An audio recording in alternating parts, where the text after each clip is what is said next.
नमस्कार दोस्तों।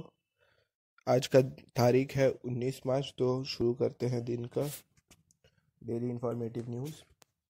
तो इटली ने आईएसए को ज्वाइन कर लिया है। आईएसए का फुल फॉर्म है इंटरनेशनल सोलर अलायंस। ये एक तो इंडिया लेड ग्रुप है जो कि सोलर पावर के फील्ड में काम करता है और ये 2015 को फाउंड किया गया था। और आईएसए में अभी 120 प्लस मेंबर कंट्रीज़ हैं और ये इंटरनेशनल सोलर अलायंस का हेडक्वार्टर है इंडिया में, गुरुग्राम में।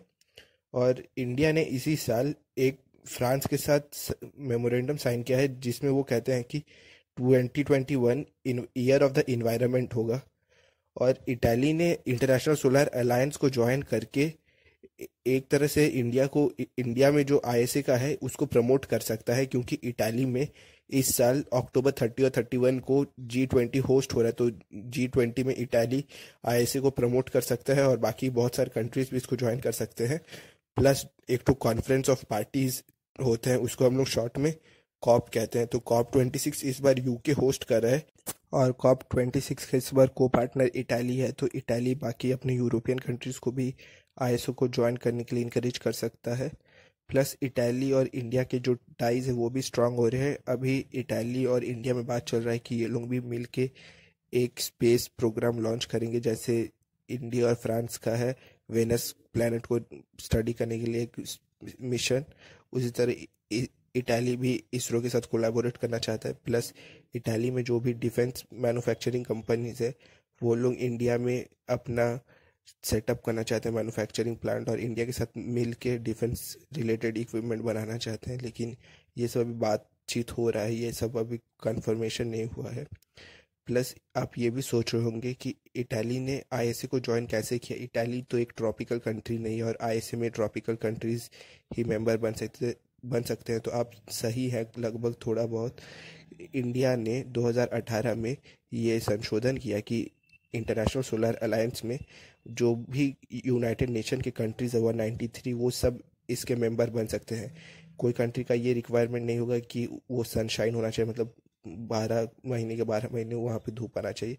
तो ये वाला जब प्रावधान हट गया, मतलब सनशाइन का, कि वो कंट्री को हमेशा सनशाइन होना चाहिए और वो ट्रॉपिकल एरिया में होना चाहिए, तो इसके बाद एक बहुत बड़ा विंडो खुल गया बाकी सारी कंट्रीज़ को इसको ज्वाइन करने का।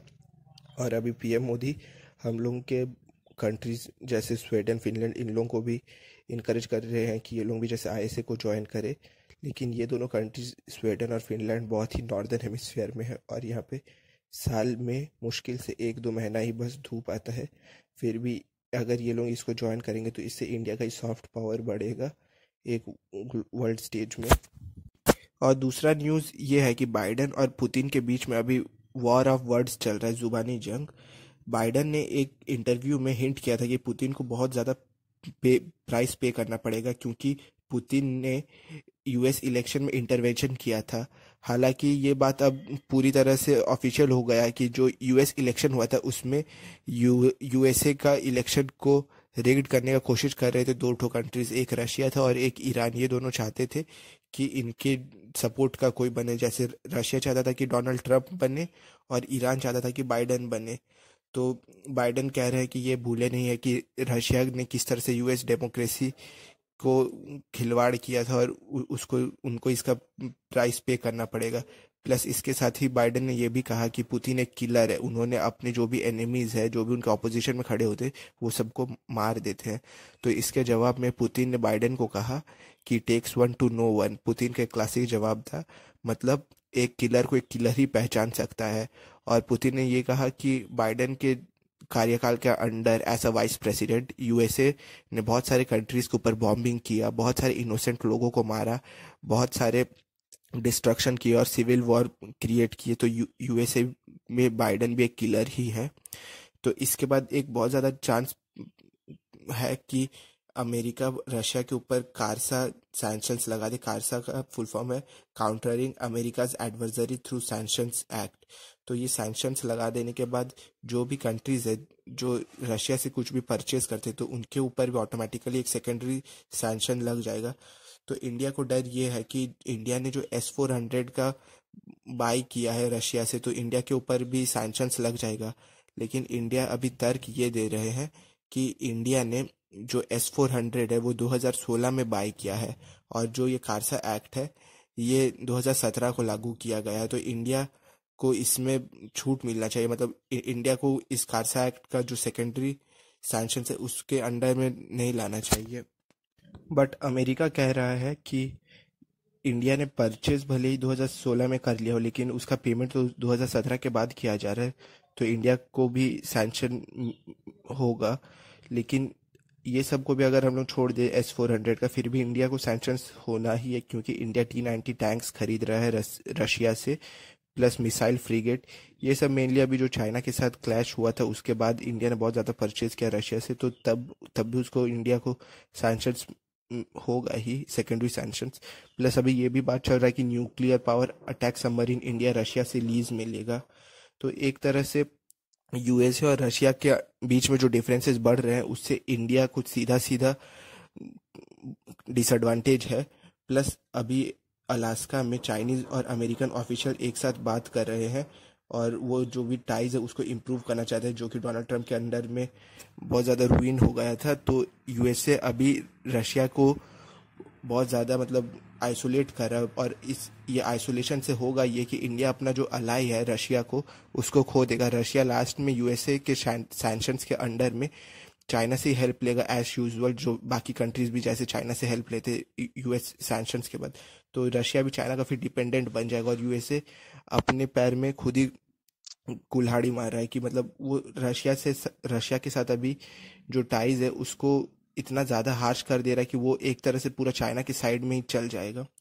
प्लस जो ये सब जो जुबानी जंग चला पुतिन और बाइडेन का, उसके कारण से रशिया में जो भी बॉन्ड्स का वैल्यू है वो बहुत ज़्यादा गिर गया। ऐसे रशिया भी यूएसए की तरह जो भी उधार का पैसा है वो बॉन्ड्स के थ्रू ही लेता है, लेकिन फ़र्क इतना है कि अमेरिका में जो भी बॉन्ड्स होता है उसका रेट ऑफ इंटरेस्ट 10 साल के लिए 1 या 2% होता है, क्योंकि यूएसए बहुत स्टेबल कंट्री है।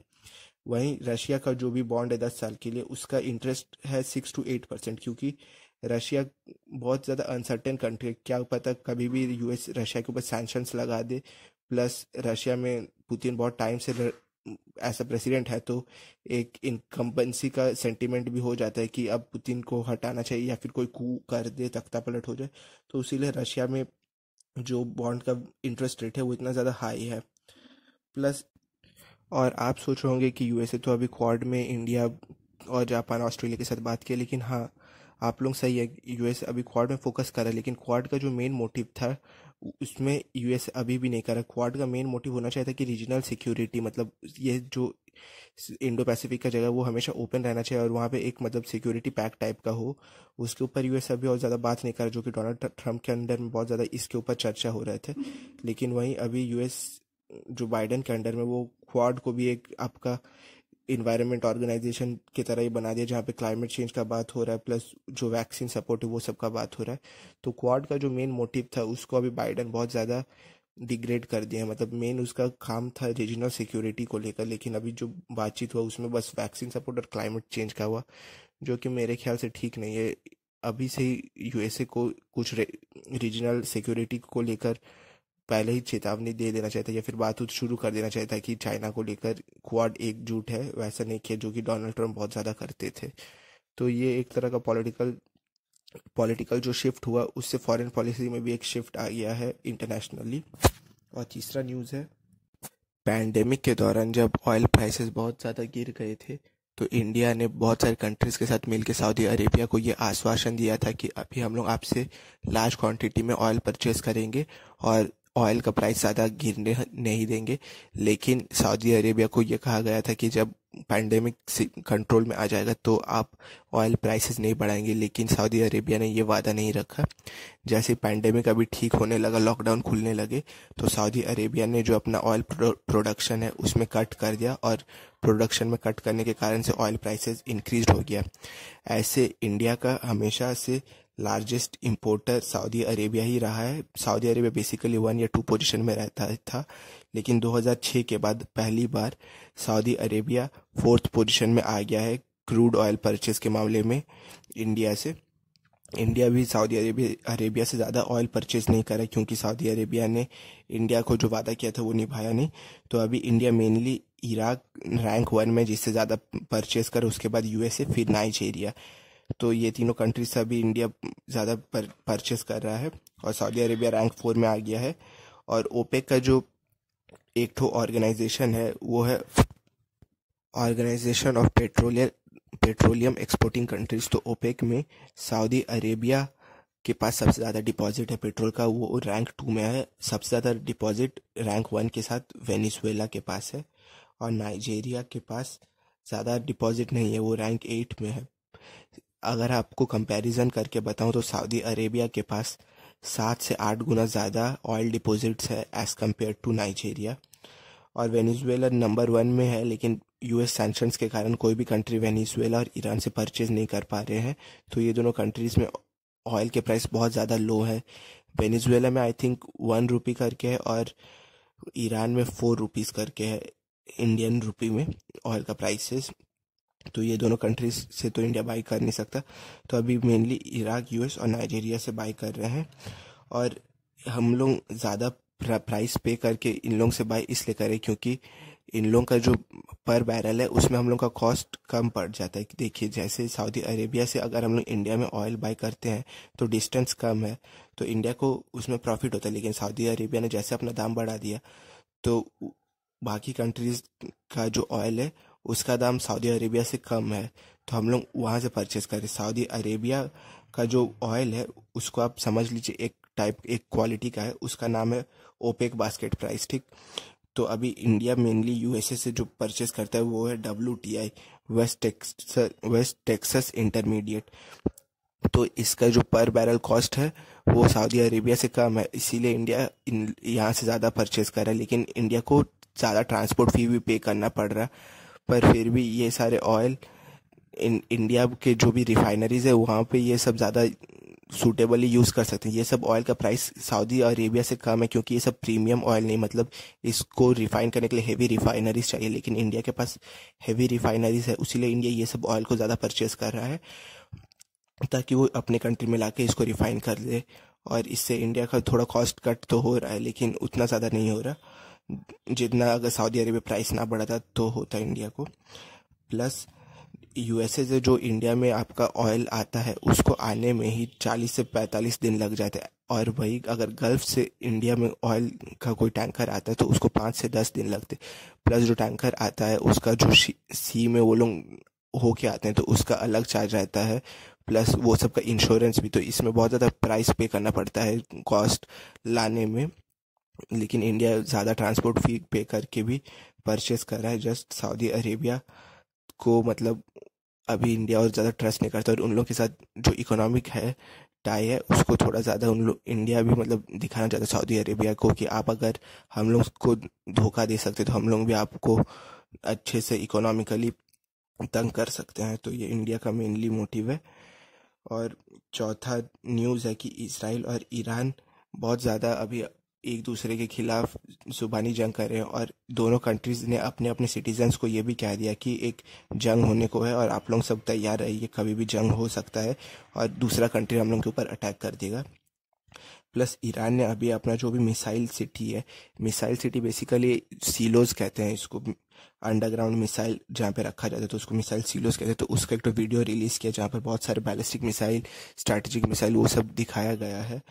तो ये इससे अभी जो मिडिल ईस्ट का जो रीजन है वहाँ पे बहुत ज़्यादा टेंशन्स हाई हैं, और दोनों कंट्रीज़ ने पिछले 1-2 महीने में एक दूसरे के कोस्टल एरिया में जाके बहुत ज़्यादा एक दूसरे को तंग किया था। इजराइल का कहना था कि ईरान ने इजराइल के जो तट है वहाँ पर पेट्रोल डाल के वहाँ पर इन्वायरमेंट पोल्यूशन कर दिया था, और इसको इन्वायरमेंट टेररिज्म के नाम से भी इजराइल ने कहा था। लेकिन ईरान ने कहा कि नहीं, वैसे उन्होंने कुछ किया नहीं था, ये 1 महीना पहले का इंसिडेंट है शायद, मैं ज़्यादा इसको और डिटेल में नहीं बोलूँगा। प्लस ईरान, आप सोच रहे होंगे कि ईरान अपना मिसाइल ही ईरान इतना ज़्यादा स्ट्रांग क्यों है, मिसाइल में ही स्ट्रांग है कि ईरान का आर्मी और नेवी भी स्ट्रांग है। तो आपको अगर मैं बेसिकली बताऊँ तो ईरान को इतना ज़्यादा सैंक्शंस है कि ईरान दूसरे कंट्री से ज़्यादा कुछ परचेज कर नहीं सकता। तो इसीलिए ईरान ने जो भी उसका मिलिट्री का है एक्सपेंडिचर, वो मेनली ईरान ने अपना जो भी मिसाइल डेवलपमेंट है वहाँ पर इन्वेस्ट किया है। आपको जानकर हैरानी होगा कि ईरान में जो भी जो एयरफोर्स है उसके पास अभी 4.5 जनरेशन का कोई प्लेन नहीं, जबकि अभी इंडिया के पास 5th जनरेशन का भी प्लेन आ चुका है। तो ईरान के पास जो भी पुराने प्लेन्स है उनका भी ईरान को जो भी रिपेयरिंग पार्ट्स है या फिर जो भी पुराने स्पेयर पार्ट्स वो सब भी मिलते नहीं, क्योंकि ईरान के ऊपर सैंक्शंस लगा है। तो सैंक्शंस के कारण कोई दूसरा कंट्री ईरान को सपोर्ट नहीं कर सकता, क्योंकि सपोर्ट करेगा तो उस कंट्री के ऊपर भी सेकेंडरी सैंक्शंस लग जाएंगे। उसीलिए ईरान ने अपना मिसाइल डेवलपमेंट में बहुत ज़्यादा फोकस किया है। और ईरान और इसराइल के बीच में अभी जो एरियल डिस्टेंस है वो 1600 किलोमीटर का है, और ईरान के पास मिसाइल 2 to 3,000 किलोमीटर का है जो हिट कर सकता है टारगेट को। तो इसराइल को जेन्युइनली थ्रेट है ईरान से, क्योंकि ईरान के जो टारगेटिंग रेंज है 2 to 3,000 उसके बीच में इसराइल आता है, क्योंकि इसराइल और ईरान का डिस्टेंस 1600 किलोमीटर है। प्लस अभी एक नया ग्रुप फॉर्म किए हैं चाइना, ईरान, रशिया और नॉर्थ कोरिया प्लस कुछ और कंट्रीज ने। इसको कहते हैं ये लोग group of friends in defence of the charter of United nation. तो बेसिकली ये ग्रुप का ये कहते हैं कि ये लोग बहुत ज़्यादा पीस लविंग नेशन है, और पूरे जो वर्ल्ड में कोई भी कंट्री को यूनिलैटरली किसी कंट्री के ऊपर सैंक्शंस लगाने का कोई अधिकार नहीं है। और ये लोग अगर कोई कंट्री एक तरफा कहीं पर भी कार्रवाई करता है तो ये लोग उसके खिलाफ है।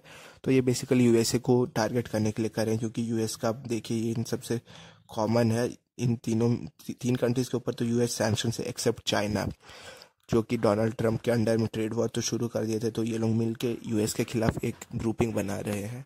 तो इसी के साथ आज का ये डेली इन्फॉर्मेशन न्यूज़ ख़त्म करता हूँ। होप करता हूँ कि आप सबको अच्छा लगा होगा। नमस्कार।